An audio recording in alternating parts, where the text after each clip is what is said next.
แต่มื้อนี้เฮาได้มาเยี่ยมยามบ้านที่เพิ่นเคยอยู่แต่เก่าเนาะตอนนี้บ้านเฮาย้ายออกไปอยู่ไสเนี่ยอยู่แคมป์ทางบ้านจัดสรรเนาะจัดสรรสะดวก แบบสะดวกสบายกว่าเก่าบ่บัดนี้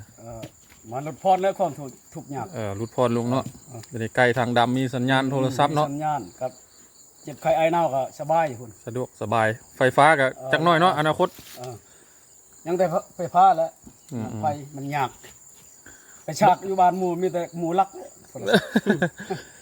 บัดอันเฮือนเก่าเนี่ยเฮาปะไว้นี่เลยบ่หรือยังบ่ได้มางบ่บ่ได้มั้งย้อนเราทาน2-3ปีนี่แหละ 2-3 ปีจังมางได้เนาะเบิ่งอากาศเฮาเบิ่งบ้านใหม่ก็เนาะคันว่าอยู่ดีมีแฮงเฮาก็มางตัวเก่านี่ออกเนาะแต่ว่าคนน่ะย้ายไปหมดแล้วหมดแล้วเฮ็ดหีดเฮ็ดหยังแล้วหมดแล้วเนาะไปอยู่แล้วตอนนี้เนาะไปอยู่แล้วอันนี้เพิ่นก็เวลามาสวนมาหยังเฮาก็มาหากินหายากก็มาอยู่นี่แล้วพักเช้าอยู่นี่เนาะพักเช้าอยู่ย้ายออกไปได้จักปีแล้วปีกายนี่บ่3 ปี3 ปีที่ว่าย้ายออกแต่หมดเลยปีนี้แหละหมดเฮ็ดแล้วเฮ็ดบุญระเบิดแต่ก่อนล่ะผู้ย้ายออกไปก่อนก็มีเนาะเก้าก็ควรผู้ใหญ่ก่อน10 ปี10 ปลายปีแต่ว่าปีกายนี่เราออกหมดเลยเนาะปีนี้เลยออกหมดเลยปีกายนะไปบัดนี้ทำงานเฮาก็สิกลับนี่แหละบุญระเบิดหลักขวยงัว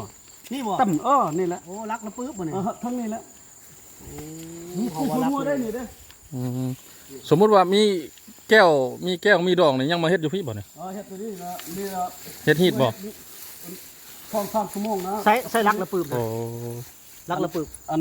ก็เฮ็ดโลกอยู่ดึงนั่นแหละเอากระดูก